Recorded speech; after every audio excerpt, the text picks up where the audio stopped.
2026년 1월 16일 서울중앙지방법원 제35형사부 공판 개정에 앞서 법정 질서 유지와 관련한 안내 말씀을 드리겠습니다. 재판장은 법정의 존엄과 질서를 해칠 우려가 있는 사람의 입정 금지 또는 퇴정을 명할 수 있고 그 밖에 법정의 질서 유지에 필요한 명령을 할 수 있습니다.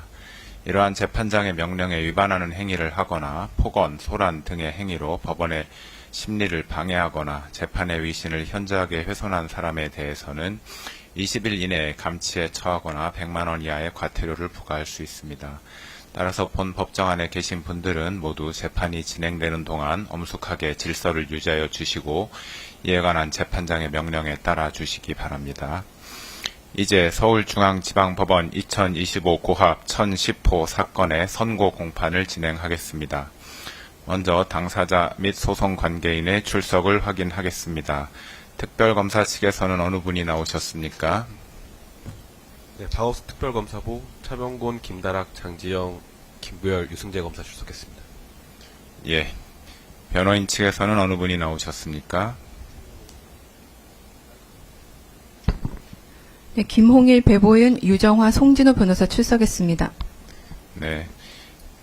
예, 이제 피고인을 입정하도록 할 것인데 피고인이 들어오는 동안 소송 관계인 및 방청인들께서는 자리에서 일어나거나 소리를 내지 마시고 착석하신 상태에서 질서를 유지하여 주시기 바랍니다. 피고인 입정하십시오.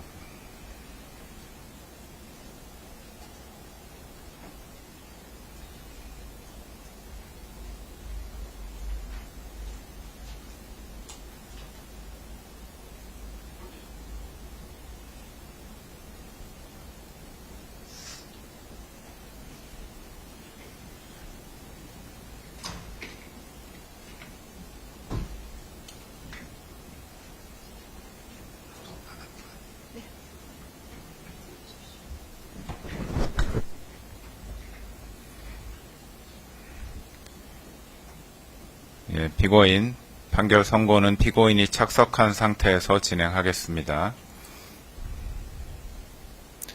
판결을 선고하겠습니다. 특별검사가 제출한 공소장에 기재된 피고인에 대한 죄명은 특수공무집행 방해죄, 허위공문서 작성죄, 허위작성 공문서 행사죄, 대통령 기록물 관리에 관한 법률 위반죄, 공용서류 손상죄, 직권남용 권리행사 방해죄, 대통령 등의 경호에 관한 법률 위반 교사죄 및 범인 도피 교사죄입니다. 공소사실의 요지는 다음과 같습니다. 국무위원 심의권 침해 관련 직권남용 권리행사 방해 범행 부분입니다. 피고인은 2024년 12월 3일 22시경을 기하여 대한민국 전역에 비상계엄을 선포하기에 앞서 같은 날 20시경 국무총리 한덕수, 외교부 장관 조태열, 통일부 장관 김영호, 법무부 장관 박성재, 행정안전부 장관 이상민만을 대통령실로 불러 비상계엄 선포 계획을 알렸습니다. 그 다음에 국무회의 의사 정족수를 채우기 위해 국무위원들을 추가로 소집하면서 나머지 13명의 국무위원들 중 자신이 임의로 선정한 기획재정부 장관 최상목, 농림축산식품부 장관 송미령, 보건복지부 장관 조규홍, 중소벤처기업부 장관 오영주, 국토교통부 장관 박상우, 산업통상자원부 장관 안덕근 등 6명에게만 연락하여 이유는 알려주지 않은 채 대통령실로 오도록 지시하고 이 6명 중 최상목, 송미령, 조규홍, 오영주가 대통령실에 도착하여 국무회의 정족수인 11명이 채워지게 되자 회의를 종료하고 22시 27분경 비상계엄을 선포하였습니다. 그럼으로써 출석하라는 연락을 받지 못한 교육부 장관 이주호, 과학기술정보통신부 장관 유상임, 국가보훈부 장관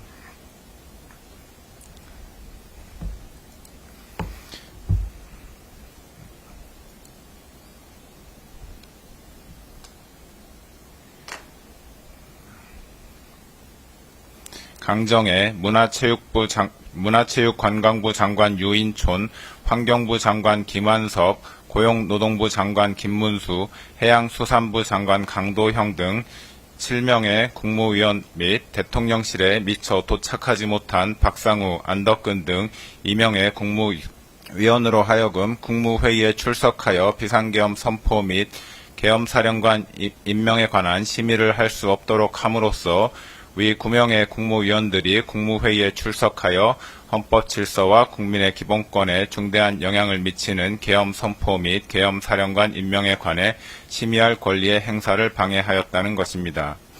비상계엄 선포 문서 사후 작출 관련 허위 공문서 작성 및 행사 범행 부분입니다.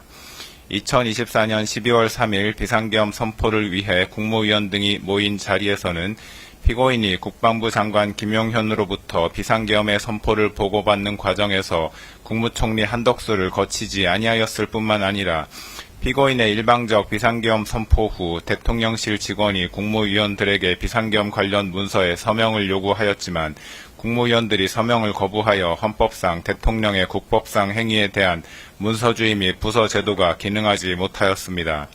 그 후 대통령 비서실 부속실장 강의구는 2024년 12월 6일경 대통령, 국무총리, 국방부 장관의 서명란이 기재된 2024년 12월 3일자 비상계엄 선포문 표지를 작성하였고 그 뒤에 국무총리 한덕수에게서 전달받은 비상계엄 선포문을 첨부하여 2024년 12월 3일자 비상계엄 선포문을 만든 후 국무총리 한덕수와 국방부 장관 김용현으로부터 부서를 받은 다음 12월 7일 피고인에게 보고를 하였습니다. 피고인은 이 비상계엄 선포문의 대통령란에 서명을 하여 강의구 부속실장에게 전달하였고 강의구 부속실장은 이 비상계엄 선포문을 대통령 비서실 부속실에 보관하였습니다.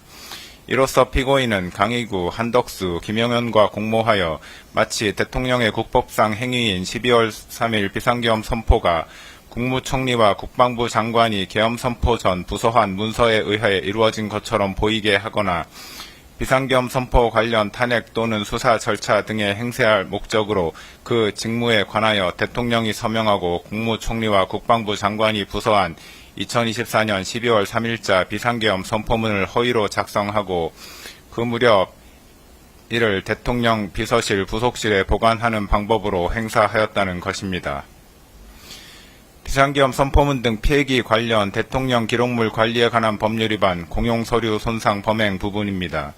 피고인이 위와 같이 대통령이 서명하고 국무총리와 국방부 장관이 부서한 2024년 12월 3일자 비상계엄 선포문을 허위로 작성한 후 수사기관의 비상계엄 관련한 사건에 대한 수사가 본격적으로 진행되자 한덕수 국무총리는 12월 8일 강의구 부속실장에게 전화하여 위 문건에 자신이 서명한 것을 없었던 것으로 하자고 하였습니다.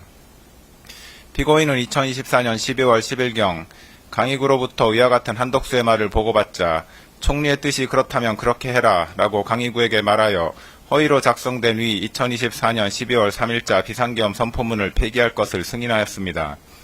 이에 강의구가 위 문서를 문서 3단계에 넣어 파쇄하는 방법으로 폐기함으로써 피고인은 한덕수, 강의구와 공모하여 무단으로 대통령 기록물인 동시에 공무소에서 사용하는 서류인 위 비상계엄 선포문을 손상하였다는 것입니다.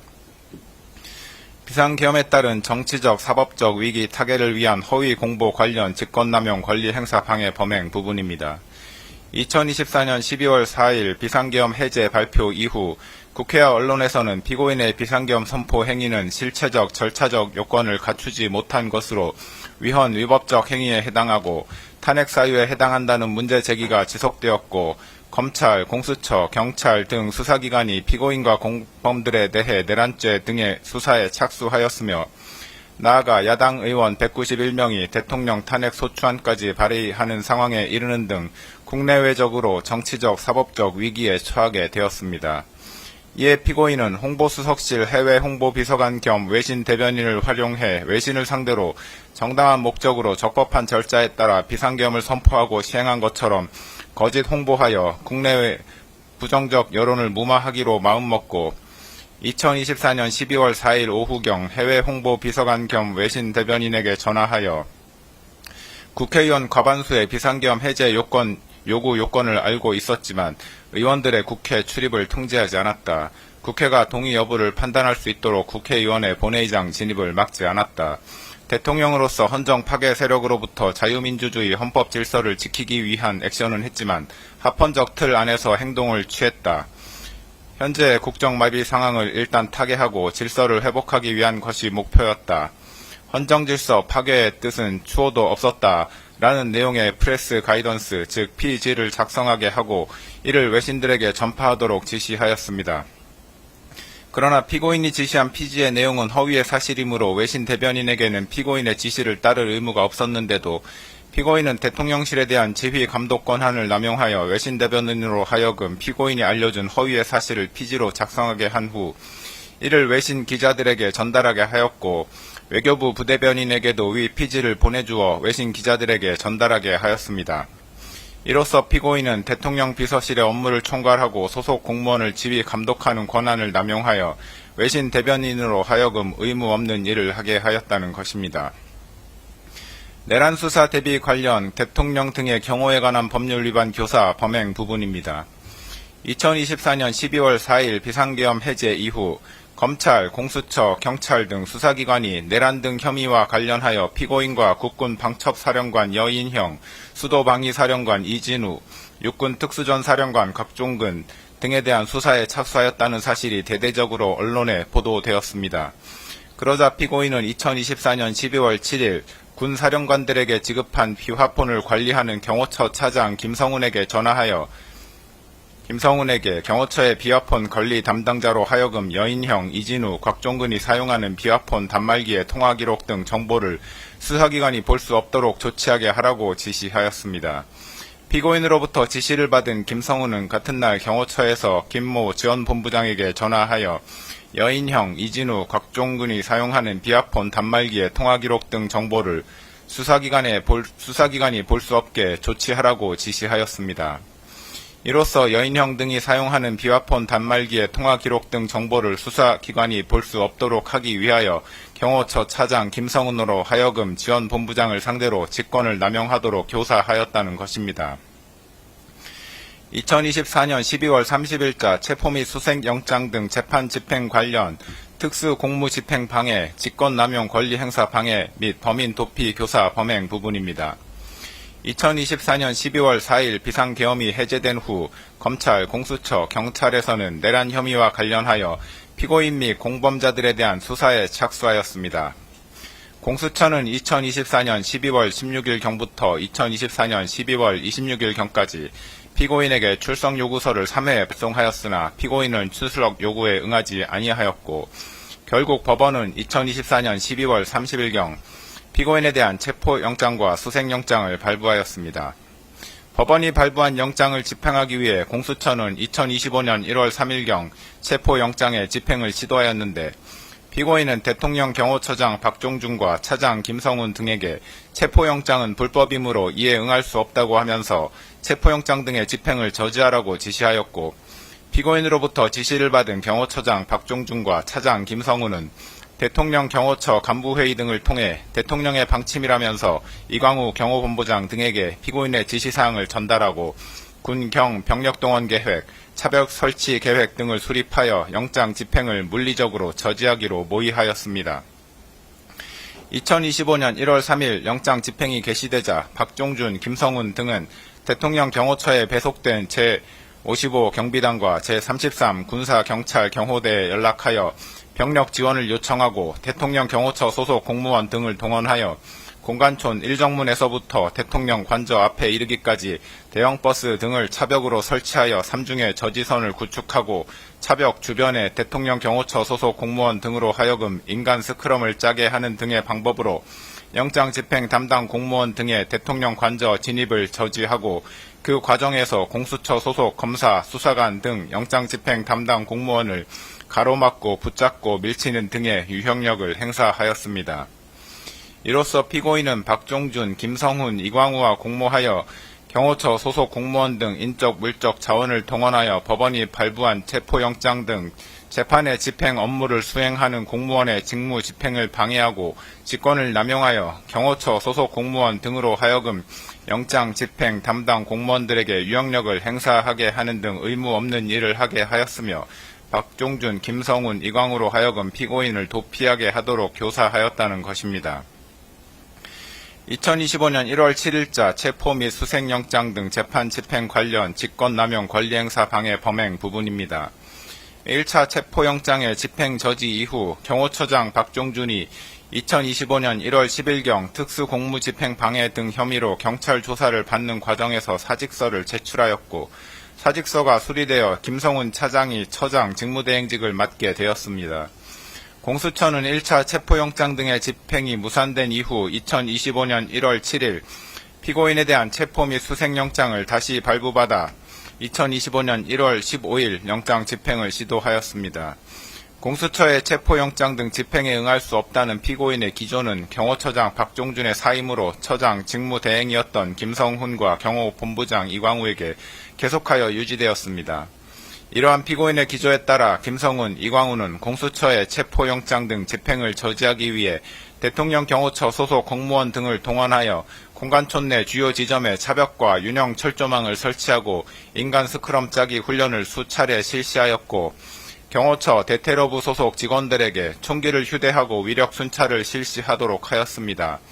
이로써 피고인은 김성훈, 이광우와 공모하여 대통령 경호처장 등의 권한을 남용하여 소속 공무원으로 하여금 2025년 1월 7일자 체포영장 등 재판의 집행을 저지하기 위해 의무 없는 일을 하게 하였다는 것입니다.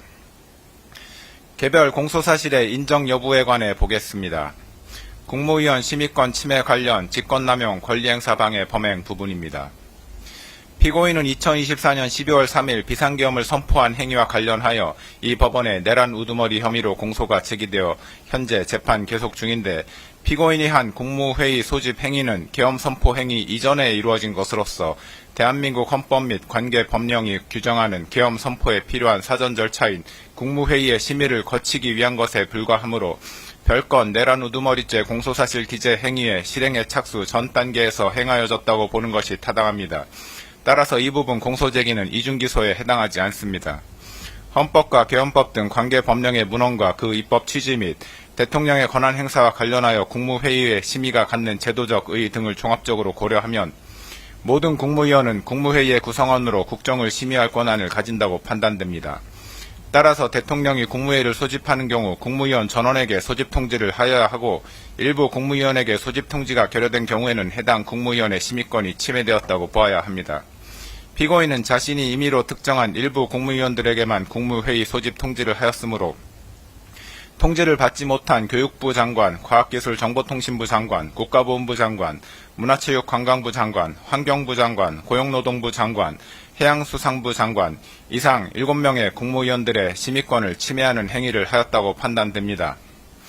피고인은 비상계엄의 밀행성과 신속성의 요청에 기인하여 국무위원들 전체에 대한 소집 통지를 하지 못한 것이므로 통상의 국무회의와 달리 계엄 선포와 관련하여 일부 국무위원에게 소집 통지를 하지 못한 것에는 정당한 사유가 있다고 주장하나 헌법과 관계 법령상 긴급한 경우에 그와 같이 소집 통지를 하지 않아도 무방하다는 취지의 예외 규정은 없습니다. 피고인이 주장하는 계엄 선포 사유, 즉 당시 야당이었던 더불어민주당의 다수의 고위공직자에 대한 탄핵 시도 내지 탄핵 소추안의 발의, 국가정보원의 선거관리위원회 시스템 점검 결과 등에 의하여 드러난 부정선거 의혹 해소, 국회의 2025년도 예산안 삭감에 따른 안보 공백 상황 초래 등을 고려하여 보더라도 피고인이 비상계엄 선포 이전에 국무위원 전원에 대한 소집 통지를 하지 못한 것을 정당화할 수 있을 정도로 긴급한 상황 하에 있었다고는 보기 어렵습니다. 피고인이 소집 통지를 한 국무위원과 그렇지 아니한 국무위원 사이에 계엄 선포의 보안 유지 필요성과 관련하여 의미 있는 합리적 차이가 존재한다고도 볼 수 없습니다. 피고인은 계엄 선포 당시 국회 통제 등 물리적 조치를 수반하지 아니한 채 단지 국민들에게 국가안보 위기 상황, 야당에 의한 국정와비 상황 등의 현황 및 심각성을 알리기 위한 목적에 이른바 메시지 계엄을 선포하려고 한 것이었다고도 주장하는데 피고인의 위와 같은 주장에 따르더라도 국무위원 전원에게 소집 통지를 하지 못할 정도로 긴급성과 밀행성이 요구되는 상황이 존재하였다고 보기 어렵습니다. 오히려 비상계엄과 같은 국가 긴급권을 행사할 경우 국가의 각 분야에 있어 비상 상황을 초래할 수 있고 다양한 분야에서 국민의 기본권을 침해할 소지가 있으므로 국가 긴급권 행사의 오남용에 따른 피해를 미연에 방지하기 위해 국정 각 분야의 보좌 및 심의를 담당하고 있는 국무위원 모두에게 국무회의의 소집을 통지할 필요성은 더욱 크다고 할 것입니다. 결국 피고인이 교육부 장관, 과학기술정보통신부 장관 등 7명의 국무위원들에 대한 국무회의 소집 통지를 하지 않아 해당 국무위원들이 국무회의에 참석하지 못하도록 한 행위는 직권을 남용하여 위 각 국무위원의 심의권을 침해한 행위에 해당하고 이에 관한 피고인의 고의 역시 인정된다고 할 것이므로 이 부분 직권 남용 권리 행사 방해죄는 유죄로 인정됩니다. 다만 피고인이 이와 같이 국무위원 7명에 대하여 국무회의 소집 통지를 하지 않았던 것과 달리 기획부 재정부 장관, 농림축산식품부 장관, 보건복지부 장관, 중소벤처기업부 장관, 국토교통부 장관, 산업통상자원부 장관 이상 6명의 국무위원에게는 대통령실로 오도록 연락함으로써 소집 통지를 하였는데 그중 대통령실에 늦게 도착한 국토교통부 장관과 산업통상자원부 장관은 국무회의에 참석하지 못하였습니다. 그런데 정부 조직법, 국무회의 규정 등 관계 변명에 의하더라도 국무회의 소집 통지에 관하여 그 통지의 구체적인 내용이나 방식 등을 제한하는 규정은 찾아볼 수 없고 소집 통지를 한 국무위원 전원이 국무회의에 실제로 참석할 때까지 국무회의를 개최할 수 없다는 규정 역시 존재하지 않습니다. 따라서 대통령인 피고인이 국무회의의 안건인 비상겸의 선포가 가지는 긴급성과 보안성을 고려하여 국무위원들에게 국무회의 개최 여부나 안건에 관한 언급 없이 단지 대통령실로 오도록 하는 방식으로 소집 통지를 하였다거나 소집 통지를 한 국무위원들이 모두 도착하기도 전에 의사정족수에 해당하는 국무위원들이 출석한 즉시 국무회의를 개최하였다고 하더라도 미처 출석하지 못한 국무위원들에 대하여 그 심의권을 침해할 고의가 있었다거나 국무회의의 소집 및 개최와 관련하여 관계 변명을 위반하였다고 단정하기 어렵습니다. 그렇다면 이 부분 공소사실 중 국토교통부 장관과 산업통상자원부 장관의 2명에 대한 공소사실은 범죄 증명이 없는 경우에 해당하여 무죄라고 할 것입니다. 다만 이 무죄 부분 공소사실은 그와 상상적 경합 관계에 있는 교육부 장관, 과학기술부, 정보통신부 장관 등 7명의 국무위원에 대한 심의권 침해 관련 각 직권남용 권리 행사 방해죄를 유죄로 인정하는 이상 따로 주문해서 무죄를 선고할 것은 아닙니다. 사후부서 관련 허위 공문서 작성 및 행사, 대통령 기록물 관리에 관한 법률 위반, 공용 서류 손상 범행 부분입니다. 이 부분 공소사실에 기재된 강희구 대통령실 부속실장이 작성한 문서는 비상계엄 선포라는 제목 아래에 2024년 12월 3일 22시 00분 부로 비상계엄을 선포한다는 내용이 기재되어 있고 그 밑에 대통령의 서명, 작성일자 2024년 12월 3일 국무총리와 국방부 장관의 부서로 구성되어 있습니다. 문서의 기재 형식과 내용에 비추어 보면 이 문서는 작성 권한 있는 공무원인 피고인이 서명의 방식으로 결재함으로써 성립된 문서에 해당합니다. 또한 이 문서는 2024년 12월 3일 비상계엄 선포 전에 일부 국무위원들에게 배포되었던 부서문이 첨부되지 않은 비상계엄 선포문과는 별개의 독립된 역할과 성격을 가진 문서로서 비상계엄 선포문과 함께 계엄 선포와 관련하여 작성되는 문서에 해당한다고 판단됩니다. 이러한 문서의 기재 형식과 내용, 과거 비상계엄 선포와 관련하여 작성되었던 문서와의 형식적, 내용적 유사성, 관련자들의 진술 내용 등을 종합하여 보면 강희구 부속실장은 12.3 비상계엄이 헌법 제82조에서 정한 비상계엄 선포를 위한 절차적 요건을 갖추었다는 점을 증명하기 위하여 문서를 기한하였고 피고인 스스로도 이 문서가 비상계엄 선포에 관하여 국무총리와 관계 국무위원회 부서를 받은 문서라는 점을 인식하면서 문서에 서명하였다고 할 것이므로 위 문서는 피고인이 그 직무에 관하여 작성한 공문서라고 보는 것이 타당합니다. 그런데 이 문서는 실제로 2024년 12월 6일에 양식이 작성되어 12월 7일에 피고인의 서명이 이루어졌는데도 불구하고 그 내용은 마치 2024년 12월 3일 작성되어 대통령 및 관계 국무위원회 서명이 이루어진 것처럼 기재되어 있으므로 그 자체만으로도 이미 허위의 공문서에 해당합니다. 또한 이 문서의 내용은 대통령인 피고인이 비상계엄 선포 당일인 2024년 12월 3일 관계 국무위원인 국방부 장관과 국무총리의 부서 및 피고인의 결재를 거쳐 문서로서 계엄을 선포한 것처럼 기재되어 있는데 실제로는 피고인이 계엄을 선포하기 전에 관계 국무위원회 부서가 이루어지지 않았으므로 이 점에서도 이 문서의 내용은 허위입니다. 피고인은 강희구 부속실장이 가져온 위 문서를 보고 서명을 하였고 서명 당시 문서에 기재된 작성 및 결재 일자와 실제 작성 및 결재 일자가 상이하다는 점 및 계엄 선포 전에 관계 국무위원회 부서가 이루어지지 않았는데도 불구하고 위 문서에 마치 계엄 선포 전에 국방부 장관과 국무총리의 부서가 이루어진 것처럼 기재되어 있다는 점을 명확히 인지하면서 문서에 서명하였으므로 허위 공문서 작성죄에 고의가 있었다고 충분히 인정됩니다. 또한 피고인은 향후 비상계엄 선포 요건이 문제가 될 경우 등에 대비하여 비상계엄에 관하여 헌법 제82조에서 정한 문서 주의 및 부서제도 요건을 갖추었다는 점을 증명하기 위한 문서로 사용할 목적으로 위 문서에 서명하였다고 보이므로 문서를 행사할 목적도 있었다고 인정됩니다. 결국 피고인에 대한 허위 공문서 작성죄 공소사실은 유죄로 인정됩니다. 허위 작성 공문서 행사죄에 관하여 봅니다. 허위 작성 공문서 행사죄가 성립하기 위해서는 허위 공문서를 문서가 허위 작성되었다는 사정을 알지 못하는 사람들도 열람할 수 있게 하는 등 문서에 관한 공공의 신용을 위태롭게 하는 행위가 존재한다고 볼 수 있어야 합니다.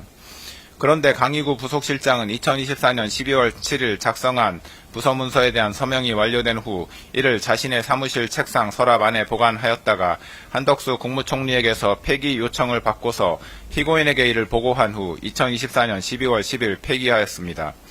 강희구 부속실장은 그동안 이를 다른 사람에게 제시하거나 외부에 공고 내지 제출하는 등의 행위는 하지 않았던 것으로 보입니다.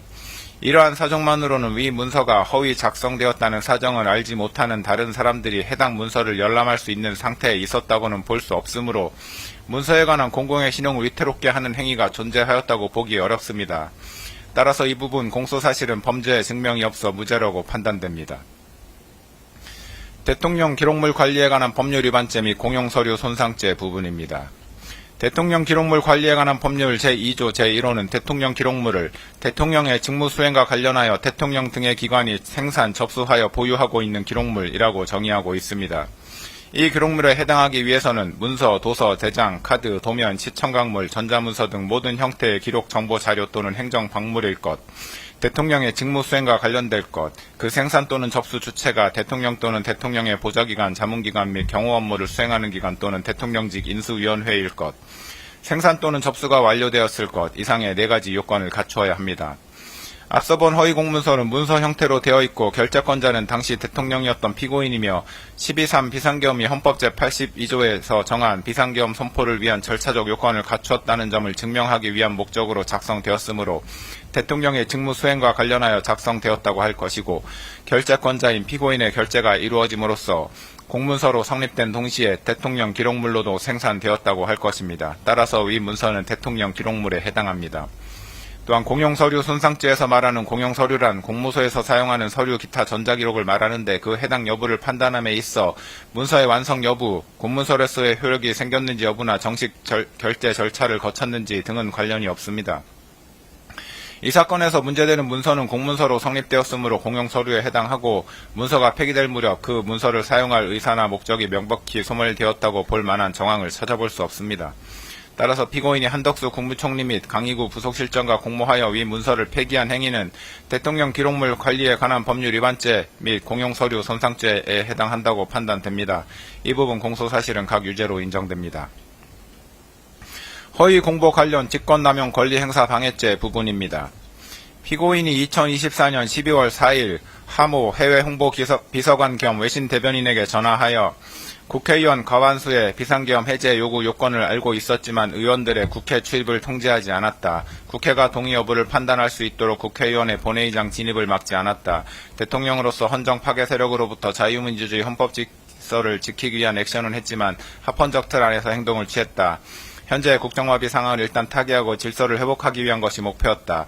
헌정질서 파괴의 뜻은 추호도 없었다. 라는 내용의 피지를 작성하게 하고 이를 외신에 전파하도록 지시한 사실 및 이 지시를 받은 해외 홍보 비서관이 그 내용대로 피지를 작성한 후 이를 외신 기자들에게 전달하였고 외교부 부대변인에게도 피지를 보내주어 외신 기자들에게 전달하게 한 사실은 인정됩니다.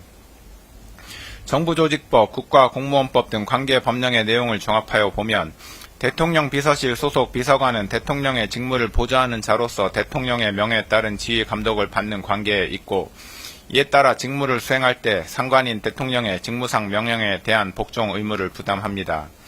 특별검사는 공소사실에서 대통령 비서실 소속 비서관에게는 사실에 터잡아 업무를 수행하여야 할 의무가 있으므로 대통령이 해외 홍보 비서관에게 허위 내용의 피지를 작성하여 외신에 전달하도록 한 행위는 대통령으로서의 직권을 남용하여 비서관에게 의무 없는 일을 하게 한 것이라고 하였으나 관계법령에 의하더라도 대통령 비서실 소속 비서관이 사실에 터잡아 업무를 수행하여야 할 의무가 있다고 볼 만한 근거 규정은 찾을 수 없고 국민의 알 권리에 관한 헌법 규정 등에 의하더라도 대통령 비서실 소속 비서관의 그러한 의무가 도출된다고는 볼 수 없습니다.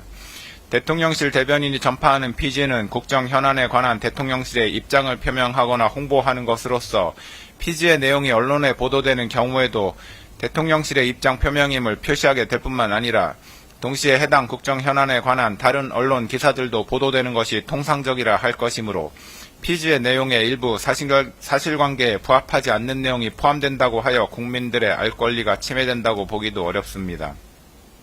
피지를 작성하여 전달하는 행위는 사실관계를 있는 그대로 보도하는 행위와는 분명한 차이가 있습니다. 대통령의 명령에 따라 피지를 작성 및 전파하는 해외 홍보 비서관으로서는 특정 현안에 관한 대통령의 입장을 가능한 한 신속하고 정확하게 작성하여 외신 등에 전달하여야 할 의무를 부담할 뿐 대통령이 전달을 요청한 입장 내용 중 사실관계에 관한 내용이 있는지 여부를 가려내거나 사실관계와 일치하지 않는 내용이 있는지 여부까지 판단할 권한 또는 의무가 있다고 볼 수 없습니다. 결국 이 사건에서 피고인의 피지 전파 지시를 받은 해외 홍보 비서관에게 피지의 내용이 허위인지 여부를 판단하여 그 내용을 수정하여 전달하거나 전달을 거부할 의무가 있었다고 볼 수 없으므로 이 부분 공소사실은 범죄 증명이 없어 무죄라고 판단됩니다. 내란 수사 대비 관련 대통령 등의 경호에 관한 법률 위반 교사죄 부분입니다. 피고인은 경호처가 이미 제출한 비화폰 통화 목록과 비화폰은 위법하게 수집한 증거에 해당하여 증거 능력이 없다고 주장하므로 이에 관하여 봅니다.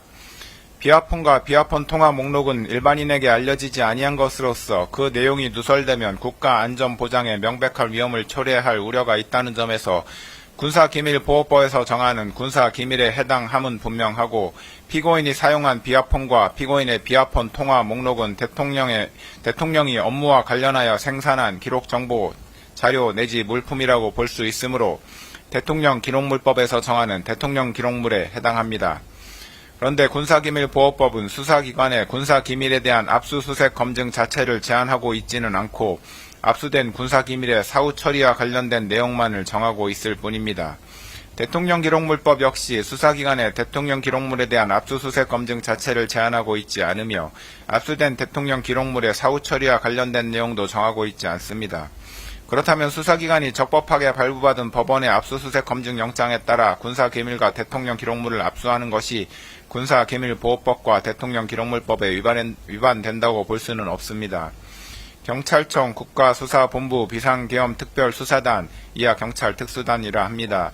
은 2025년 4월 9일 서울 서부지방법원 판사에게서 적법하게 압수수색 검증 영장을 발부받아 경호처와 협의를 거친 후 경호처가 소유, 소지 또는 관리하는 비화폰 및 비화폰 통화 목록을 압수하였고 압수 이후 군사기밀보호법에서 정한 군사기밀의 사후관리 규정을 위반하였다는 사정도 보이지 아니하므로 경호처가 경찰 특수단에 이미 제출한 비화폰 및 비화폰 통화 목록은 위법하게 수집된 증거에 해당하지 않습니다. 김성훈 경호처 차장의 직권남용에 관하여 봅니다.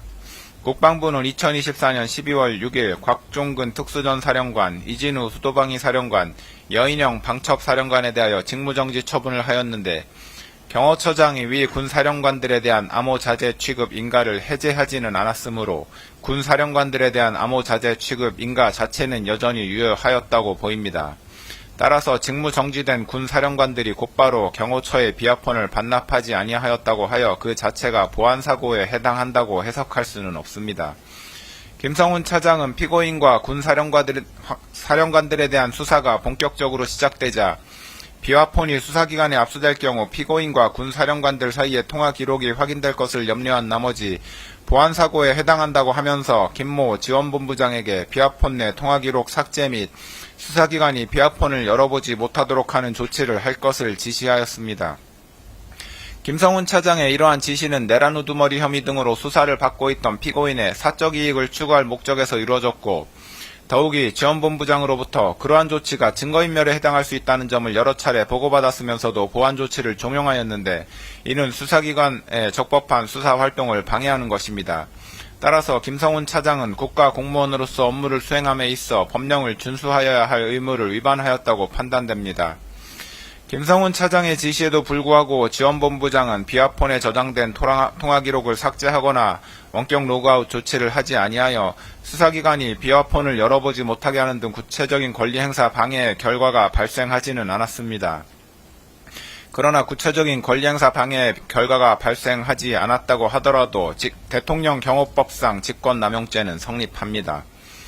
피고인은 2024년 12월 7일 김성훈 차장에게 전화하여 비아폰에 대한 조치를 지시하였는데 피고인의 지시는 피고인과 군사령관들에 대한 수사에 대비하기 위한 것으로 이해되고 김성훈 차장으로부터 증거인멸의 우려가 있다는 취지의 보고를 받았는데도 비아폰에 대한 조치를 재차 지시하였습니다.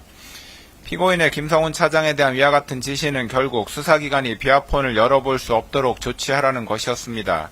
김성훈 차장에게 대통령 경호법상 직권남용죄가 성립하는 이상 김성훈 차장에게 위와 같은 지시를 한 피고인에게는 대통령 경호법 위반 교사죄가 성립한다고 보는 것이 타당합니다. 이 부분 공소사실은 유죄로 인정됩니다. 공수처의 2024년 12월 30일자 체포영장 등의 집행 저지와 관련한 피고인의 특수공무집행 방해, 직권남용 권리행사 방해, 범인 도피 교사 범행에 관하여 봅니다.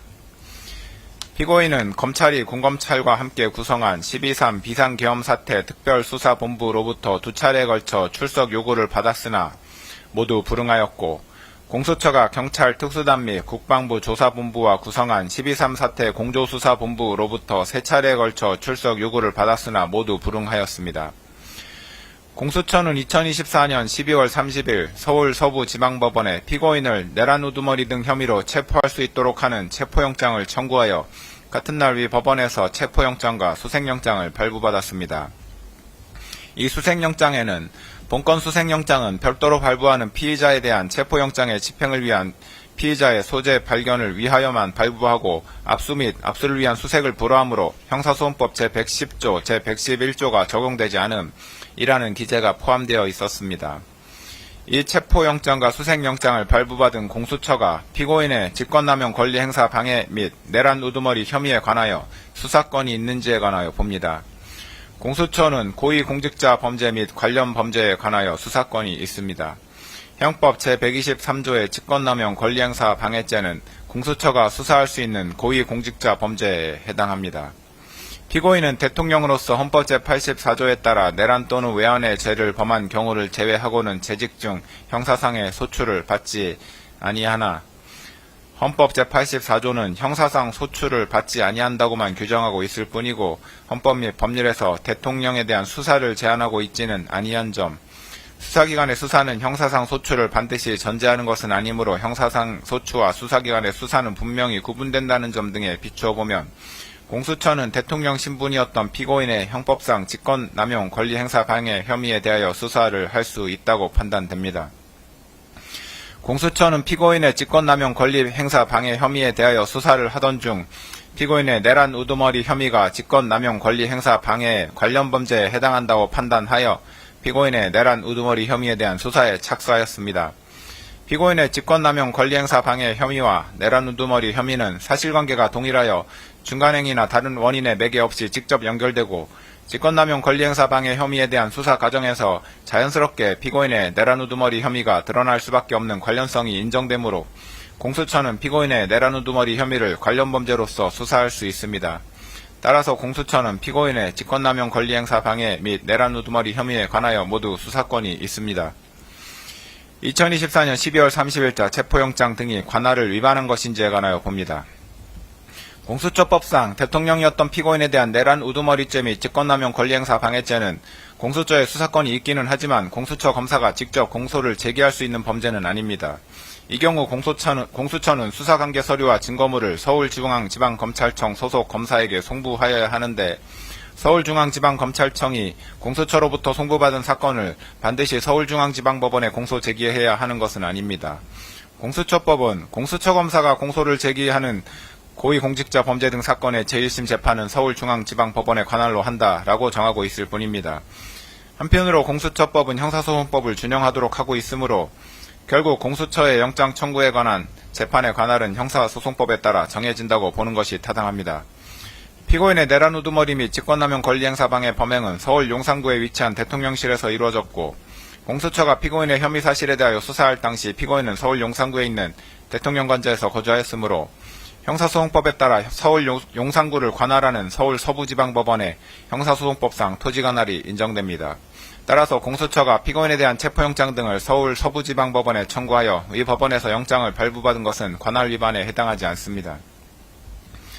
서울 서부지방법원의 2024년 12월 3일자 수색영장에 본건 수색영장은 별도로 발부하는 피의자에 대한 체포영장의 집행을 위한 피의자의 소재 발견을 위하여만 발부하고 압수 및 압수를 위한 수색을 보라하므로 형사소송법 제110조 제111조가 적용되지 않음 이라고 기재되어 있는 것으로 인하여 이 영장이 위법 무효인지에 관하여 봅니다. 형사소송법 제110조 제1항은 군사상 비밀을 요하는 장소는 그 책임자의 승낙 없이는 압수 또는 수색할 수 없다고 규정합니다. 이 조항이 군사상 비밀이라는 대상 또는 목적물에 관한 규정인지 군사상 비밀을 요하는 장소라는 장소적 제한에 관한 규정인지가 불분명하나 군사상 비밀이라는 대상 또는 목적물에 관한 규정으로 이해하는 것이 타당합니다. 그렇다면 군사상 비밀은 물건의 발견을 목적으로 하는 수색의 경우에는 위 조항에 따라 책임자의 승낙이 없이는 수색을 할 수 없지만 군사상 비밀을 요하는 장소에서 피의자를 체포하기 위한 수색의 경우에는 위 조항이 적용되지 않는다고 해석해야 할 것입니다.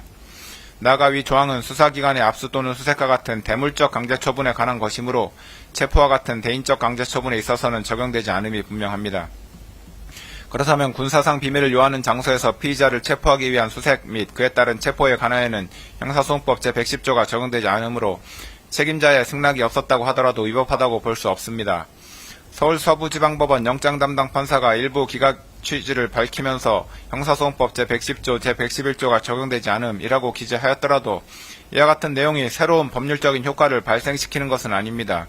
그렇다면 설령 형사소송법 제110조가 장소적 제한에 관한 규정에 해당하기 때문에 군사상 비밀을 요하는 장소에서 피의자를 체포하기 위한 수색의 경우에도 책임자의 승낙을 받아야 한다고 해석하더라도 수색영장에 기재된 형사소송법 제110조 111조가 적용되지 않음 이라는 내용은 무익적인 기재사항에 불과하다고 보아야 할 것이므로 그 부분을 제외한 나머지 부분에 관하여 수색영장은 여전히 유효하다고 판단됩니다. 결국 이 수색영장은 헌법과 법률 조항에 위배되지 아니하므로 유효한 영장이라고 할 것입니다. 대통령 관저를 포함한 공관촌이 형사소송법 제110조 제1항에서 정하는 군사상 비밀을 요하는 장소임은 분명하고 그 책임자는 박종준 경호처장이었습니다. 박종준 경호처장은 공수처가 2024년 12월 30일자 체포영장 등의 집행을 위하여 2024년 12월 31일과 2025년 1월 1일에 경호처에 협조 요청 공문 및 허가 요청 공문을 보낸 데 대하여 아무런 답변을 하지 않았고 2025년 1월 3일 공수처가 위 체포영장 등을 집행하는 과정에서는 형사소송법 제110조를 이유로 영장 집행에 대한 승낙을 거부하였습니다. 그런데 군사상 비밀을 요하는 장소에서 피의자를 체포하기 위한 수색 및 그에 따른 체포에 관해서는 형사소송법 제110조가 적용되지 않으므로 책임자의 승낙이 없다고 하더라도 체포영장 집행을 위한 수색 및 체포가 위법하다고 볼 수 없습니다. 설령 형사소송법 제110조가 적용되어 책임자인 경호처장의 승낙이 필요하다고 해석하더라도 같은 조 제2항에 따라 해당 장소의 책임자는 국가에 중대한 이익을 해하는 경우를 제외하고는 승낙을 거부하지 못하는데 국회에서 탄핵소추가 의결되어 대통령으로서의 권한 행사가 정지되어 있었던 피고인을 내란 우두머리 및 직권남용 권리행사 방해 혐의로 체포하는 것이 국가에 중대한 이익을 해하는 경우에 해당한다고 볼 수는 없으므로 책임자인 경호처장은 영장 집행을 승낙하였어야 할 것입니다. 따라서 경호처장의 수색영장 집행 승낙 거부는 형사소송법 제110조 제2항을 위반한 것으로 그 효력이 없다고 보아야 하므로 어떻게 보더라도 공수처가 경호처장의 승낙 없이 2024년 12월 30일자 체포영장 등의 집행에 나아간 것은 적법합니다. 공수처는 2025년 1월 3일 오전에 공관촌에 도착하여 2024년 12월 30일자 체포영장 등을 집행함에 있어 영장을 박종준 경호처장, 김성훈 차장, 이광우 경호본부장 등에게 지시하였고 박종준, 김성훈, 이광우 등은 이를 모두 확인하였습니다. 비록 공수처가 당시 공관촌 제1정문 앞에 나와있던 도모 변호사에게 체포영장 등을 제시하지는 않았던 것으로 보이나 당시의 변호사는 이 사건에 관한 피고인의 변호인이 아니었으므로 공수처가 피고인의 변호인 조력권을 침해하였다거나 영장 집행이 위법하였다고 볼 수 없습니다. 2024년 12월 30일자 체포영장 등에 기재된 수색장소는 대통령 관저가 있는 서울 용산구 한남대로의 특정한 한 개의 집원뿐이었는데 공수처는 2025년 1월 3일에 체포영장 등을 집행함에 있어 대통령 관저 외곽 1정문 지역을 지나 영장에 기재된 수색 장소에 이르기까지 영장에 기재된 지번 외의 지번에 해당하는 지역들을 지나갔습니다. 수색이란 물건 또는 사람을 발견하기 위하여 일정한 장소나 물건, 사람의 신체를 뒤지는 강제 처분을 의미하므로 수색 장소로 이동하는 행위를 수색이라고 볼 수는 없고, 수색영장의 집행을 위하여 수색 장소로 이동하는 행위는 압수수색영장의 집행에 필요한 처분으로서 허용됩니다. 다만 집행의 목적을 달성하기 위한 필요 최소한도의 범위 내에서 그 수단과 목적에 비추어 사회통념상 상당한 행위여야 하는데, 당시 공수처가 영장에 기재된 수색 장소로 이동하기 위해서는 대통령 관저 외곽 1정문 지역 등을 지날 수밖에 없었고, 영장 집행 담당 공무원 등이 수색 장소로 이동하였던 것 외에 수색 장소에 기재되지 아니한 곳에서 수색 행위를 하였다는 정황은 보이지 않습니다. 따라서 영장 집행 담당 공무원 등이 수색 장소로 이동하기 위하여 수색영장에 기재되지 아니한 다른 지역을 통과한 행위는 수색영장 집행에 필요한 처분에 해당하여 적법합니다. 2024년 12월 30일자 체포영장 등을 집행하는 과정에서 영장 집행 담당 공무원 등은 공관촌 내에서 사진 또는 동영상을 촬영하여 체증을 하였습니다. 공관촌이 군사기지 및 군사시설보호법에서 정하고 있는 군사기지 또는 군사시설에 해당함은 분명합니다. 그런데 대통령 관저의 주둔지 부대장인 제55 경비단장은 수사기관에서 영장집행 담당 공무원 등의 출입을 허가하였다고 진술하였습니다. 또한 군사기지법에 따르면 군사기지 또는 군사시설의 촬영은 허용되지 않지만 관련 법조문의 해석상 수사기관이 수색영장의 집행에 필요한 처분으로서 촬영을 하는 것이 전면 금지된다고 볼 수는 없고, 목적 달성의 필요 최소한의 범위 내에서 허용된다고 보입니다. 체증 영상 및 사진을 촬영한 주체는 수사기관이고, 촬영 목적도 범죄수사 및 재판 과정에서 증거로 사용하기 위한 것이었던 것으로 보이며, 이로 인하여 군사기지 및 군사시설 보호에 어떠한 장애가 발생한 것으로 보이지도 않습니다. 체증 영상 및 사진의 공관촌의 전체적인 구조, 구체적인 경호 계획 등과 같은 높은 수준의 보안을 요하는 군사상 비밀이 촬영되지도 않았습니다.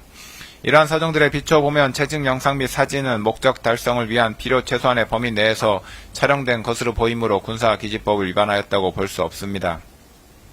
결국 영장 집행 담당 공무원 등의 2024년 12월 30일자 체포영장 등 집행은 적법하였고, 이 과정에서 촬영되고 이후 편집된 체증 자료 및 이러한 체증 자료를 제시하고 관련자들을 신문한 결과를 기재한 진술조서 등은 모두 적법하게 수집한 증거로 판단됩니다. 2024년 12월 30일자 체포영장 집행 전에 박종준 경호처장은 김성훈 차장, 경호처 각 본부장, 경찰관리관, 군사관리관 등과 함께 간부회의를 하면서 체포영장 등의 집행에 응할 수 없다는 방침을 밝혔고, 김성훈 차장, 이광우 경호본부장 등과 함께 관저지역 침투에 대비하여 1, 2, 3차에 걸쳐 차벽을 설치한다는 내용의 차벽 설치 계획을 수립하고 차벽을 설치하였으며, 제55 경비단, 제33 군사경찰 경호대 병력을 동원하라는 지시를 하였습니다. 이후 2025년 1월 3일 오전에 공수처에서 2024년 12월 30일자 체포영장 등을 집행하기 위해 공관촌 1정문에 도착한 후 1정문을 밀어서 공관촌 내부로 진입하자 박종준 경호처장은 김성훈 차장과 이광우 경호본부장에게 영장집행 담당 공무원 등의 공관촌 내 진입을 차단하라고 지시하였습니다. 박종준 경호처장 등의 지시에 따라 경호처 소속 공무원들은 차벽 설치 계획에 따라 마련된 1차, 2차, 3차 저지선에서 영장 집행 담당 공무원 등에게 유영력을 행사하며 영장 집행을 저지하였습니다. 결국 그날 영장 집행에 나아갔던 공수처 검사들과 담당 공무원 등은 영장 집행을 중단하고 복귀하였습니다.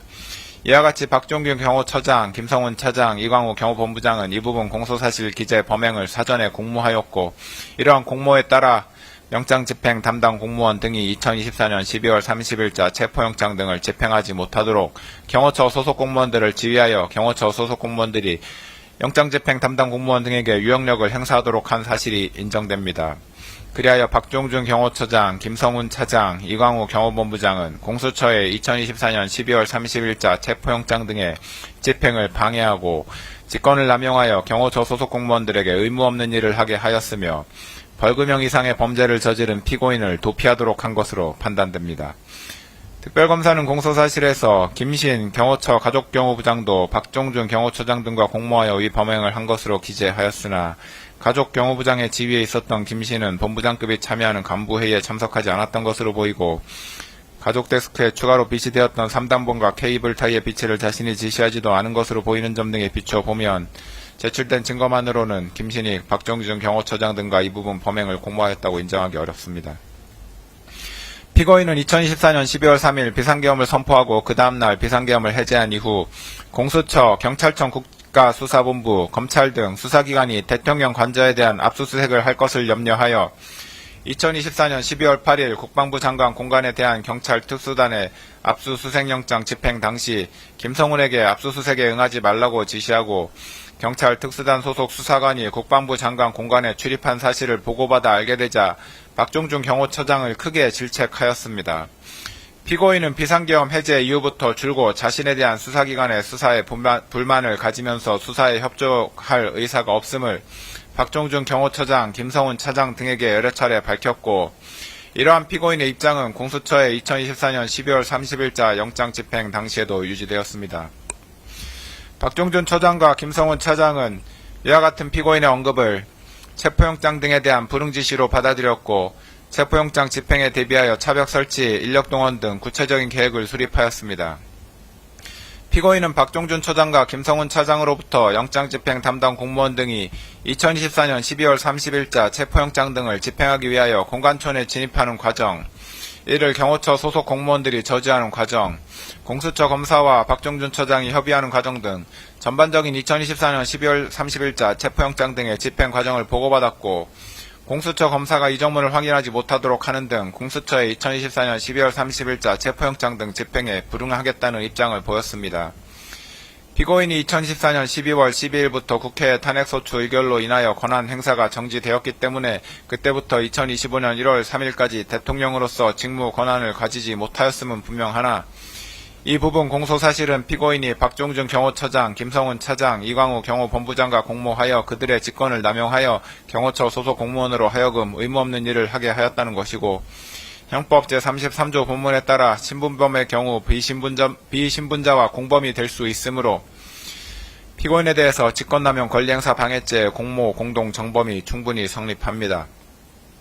따라서 피고인에 대한 이 부분 특수공무집행 방해죄, 직권남용 권리행사 방해죄, 범인도피 교사죄의 공소사실은 모두 유죄로 인정됩니다. 2025년 1월 7일자 체포영장 등의 집행과 관련한 피고인의 직권남용 권리행사 방해 범행에 관하여 봅니다. 공수처는 2024년 12월 30일자 체포영장 등의 유효기간이 만료되자 2025년 1월 6일 서울 서부지방법원에 피고인에 대한 체포 및 수색영장을 다시 청구하여 1월 7일에 이를 발부받았습니다. 이후 공수처는 2025년 1월 15일에 이 체포영장 등을 집행하였습니다. 2025년 1월 7일자 체포영장 등을 집행하는 과정에서도 영장집행 담당 공무원 등은 사진 또는 동영상을 촬영하여 체증을 하였는데 앞서 본 바와 같은 이유로 이러한 체증 영상 및 이를 제시하고 관련자들을 신문한 결과를 기재한 진술조서 등도 위법하게 수집된 증거에 해당하지 않습니다. 공수처는 2025년 1월 7일자 체포영장을 집행함에 있어서 당시 박종준 경호처장의 사직으로 인하여 경호처장 직무 대리로서 책임자의 지위에 있었던 김성훈 차장의 영장 집행에 관한 승낙을 받지 아니하였고 영장 집행을 위하여 영장에 기재된 수색장소 이외의 지역들을 통과하였는데 앞서 본 바와 같은 이유로 이러한 사정들로 인하여 영장 집행이 위법하였다고 볼 수는 없습니다. 2024년 12월 30일자 체포영장 등의 집행이 저지된 이후에도 박종준 처장, 김성훈 차장, 이광우 경호본부장 등 경호처 지휘부는 영장 집행에 응할 수 없다는 입장을 그대로 유지하였고 박종준이 경호처장에서 사직한 이후 김성훈 차장과 이광우 경호본부장은 경호처 소속 공무원들에게 공수처의 영장 집행에 대해서 더욱 강경한 입장을 피력하면서 영장 집행에 대비하여 차벽 및 윤형 철조망 설치, 인간 스크럼 훈련, 총기 배치와 위력 순찰을 지시하였습니다. 이러한 업무들은 경호 업무와 관련 없는 것이므로 김성훈 차장과 이광우 경호본부장은 직권을 남용하여 경호처 소속 공무원으로 하여금 의무 없는 일을 하게 한 것으로 판단됩니다. 공수처의 수사에 응할 수 없다는 피고인의 입장은 2025년 1월 3일 공수처의 영장 집행이 저지된 이후에도 그대로 유지됐고 피고인은 경호처 부장급 직원들과 가진 오찬 행사에서 위력 순찰 등을 지시하였으며 이에 따라 김성훈 차장과 이광우 경호본부장은 경호처 대테러부장에게 실제로 위력 순찰을 지시하였습니다. 그리하여 피고인이 김성훈 차장, 이광우 경호본부장과 공모하여 경호처 소속 공무원들에 대해 의무 없는 일을 하게 한 사실도 인정됩니다. 이 부분 피고인에 대한 직권남용 권리 행사 방해 공소 사실도 유죄로 인정됩니다. 이상에서 본 바와 같이 공소사실 중 국무위원들의 심의권 침해 관련 직권남용 권리행사 방해죄 중 소집 통지를 받지 못했던 국무위원 7인에 대한 부분, 허위공문서 작성죄, 대통령 기록물 관리에 관한 법률 위반죄, 공용서류 손상죄, 대통령 등의 경호에 관한 법률 위반 교사죄, 특수공무집행 방해죄, 1차 체포 및 수색영장 집행 저지 관련 직권남용 권리행사 방해죄 및 2차 체포 및 수색영장 집행 저지 관련 직권남용 권리행사 방해죄, 범인도피 교사죄는 각 유죄로 인정되고 국무위원들의 심의권 침해 관련 직권남용 권리행사 방해죄 중 소집 통지를 받았으나 미처 출석하지 못한 국무위원 2인에 대한 부분, 허위 작성 공문서 행사죄, 허위 공보 관련 직권남용 권리행사 방해죄는 각 무죄로 판단됩니다. 유죄로 인정된 부분에 관한 양형의 이유를 보겠습니다. 유죄로 인정된 범죄들은 일부 상상적 경합범 관계 및 실체적 경합범 관계에 있으므로 형법과 관련 법률에 따라 법률상 처단형의 범위를 산정하면 피고인에 대하여 징역 1개월 이상, 징역 11년 3개월 이하의 형을 선고할 수 있습니다. 그중 양형 기준이 설정되어 있는 범죄인 특수공무집행 방해죄, 공용서류 손상죄, 허위 공문서 작성죄에 관한 권고 형량의 범위를 봅니다. 이 사건 특수공무집행방해죄는 제1유형인 공무집행방해, 직무강요에 해당하고 가중요소에 해당하는 특별가중요소로서 비난할 만한 범행동기, 단체 다중의 위력을 보이거나 위험한 물건을 휴대한 경우, 공무방해의 정도가 중한 경우가 있으므로 특별 조정된 가중영역에 해당하여 권고형의 범위는 징역 1년에서 6년이 됩니다. 공용서류 손상죄는 제1유형인 공용물 무효에 해당하고 특별 양형인자는 없으므로 기본 영역에 해당하여 권고형의 범위는 징역 6개월에서 1년 6개월이 됩니다. 허위공문서 작성죄는 제1유형인 소극적 목적에 해당하고 특별 양형인자는 없으므로 기본 영역에 해당하여 권고형의 범위는 징역 4개월에서 10개월이 됩니다. 이에 대하여 다수범죄 처리 기준에 따른 권고형의 범위를 산출하면 징역 1년에서 징역 11년 3개월까지가 됩니다. 구체적인 양형 이유에 관하여 봅니다. 국가긴급권의 행사인 계엄선포는 전 국가적 혼란을 초래하고 국민의 기본권을 다각도에서 침해할 위험성이 매우 크다 할 것이므로 국가적 위기 상황을 타개하기 위한 다른 수단과 방법이 없는 지극히 예외적인 경우에 한하여 이루어져야 합니다. 대한민국 헌법 및 계엄법에서 계엄선포에 관하여 국무회의의 심의를 특별히 명시하고 있는 것 역시 이와 같은 위험성을 가진 대통령의 국가긴급권 행사 권한의 오남용을 막고 그 독단을 견제하기 위함이므로 대통령으로서는 계엄선포 여부를 결정함에 있어 평시에 국가 현안에 관한 국무회의에 있어서보다 국무위원 전원의 의견을 더욱 경청하고 신중을 기하였어야 합니다. 그런데 피고인은 12.3 비상계엄 선포에 관하여 전례 없이 자신이 특정한 일부의 국무위원들에게만 국무회의 소집을 통지하여 국무회의를 개최함으로써 헌법과 계엄법의 규정을 정면으로 위반하여 통지를 받지 못한 국무위원들의 심의권을 침해하였습니다. 피고인은 이에 그치지 않고 더 나아가 계엄선포에 관하여 헌법에서 정한 국무총리 및 관계 국무위원회 사전 부서가 적법하게 이루어진 것처럼 허위로 문서를 작성하는 데 가담하였고 이후 대통령 기록물이자 공용서류에 해당하는 이 문서를 적법한 절차에 의하지 않고 임의로 폐기하였습니다. 피고인은 대통령으로서 누구보다 헌법을 수호하고 법질서를 준수할 의무가 있는데도 도리어 헌법과 관련 법령에서 대통령의 독단과 권력의 남용을 방지하기 위하여 규정한 절차적 요건을 경시하는 태도를 보였으므로 이는 비난받아 마땅합니다. 한편 피고인은 대통령으로서 법질서를 존중할 의무를 부담하는데도 이를 저버린 채 비상계엄 선포와 관련한 범죄 혐의로 수사를 받는 과정에서 경호처 소속 공무원들을 이용하여 자신에 대한 수사기관의 적법한 영장 집행을 저지하거나 증거인멸을 시도하였습니다. 특히 피고인은 자신이 대통령으로서 가지는 막강한 영향력을 남용하여 경호처 소속 공무원들로 하여금 적법한 영장 집행을 저지하게 하였는데 이는 일신의 안위와 사적인 이익을 위하여 대한민국에 충성하는 경호처 소속 공무원들을 사실상 사병화한 것입니다. 이와 같은 공무집행 방해 범행은 정당한 공권력 행사를 무력화시키고 국가의 법질서 기능을 저해하는 중대한 범죄에 해당하는 점, 피고인이 범행에 이르게 된 경위, 구체적인 범행 내용 등에 비춰보면 피고인의 죄질이 매우 좋지 아니합니다. 그런데도 피고인은 이 사건 범행에 관하여 납득하기 어려운 변명으로 일관하면서 자신의 잘못을 반성하는 태도를 전혀 보이고 있지 아니합니다.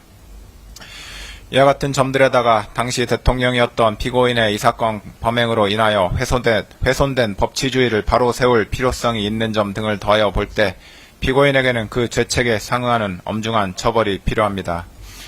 다만 허위 공문서 작성, 대통령 기록물 관리에 관한 법률 위반 및 공용서류 손상 범행의 경우 피고인이 적극적으로 범행을 주도하거나 확정적인 계획하에 범행하였다고는 보기 어려운 점, 형사처벌을 받은 전력이 없는 초범인 점 등을 피고인에게 유리한 정상으로 참작하고 그 밖에 피고인의 나이, 성행, 환경, 범행의 동기와 경위, 수단과 결과, 범행 후의 정황 등 이 사건 기록과 변론에 나타난 양형의 조건이 되는 여러 사정들을 종합하여 형을 정하기로 합니다.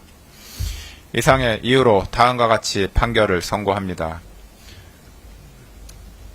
피고인 일어서십시오. 주문. 피고인을 징역 5년에 처한다. 이 사건 공소사실 중 허위 작성 공문서 행사의 점 및 허위 공보 관련 직권남용 권리 행사 방해의 점은 각 무죄. 피고인은 이 판결에 불복이 있으면 오늘부터 7일 이내에 이 법원에 항소장을 제출하여 항소할 수 있습니다. 이상으로 판결 선고를 마쳤습니다. 피고인은 퇴정하십시오.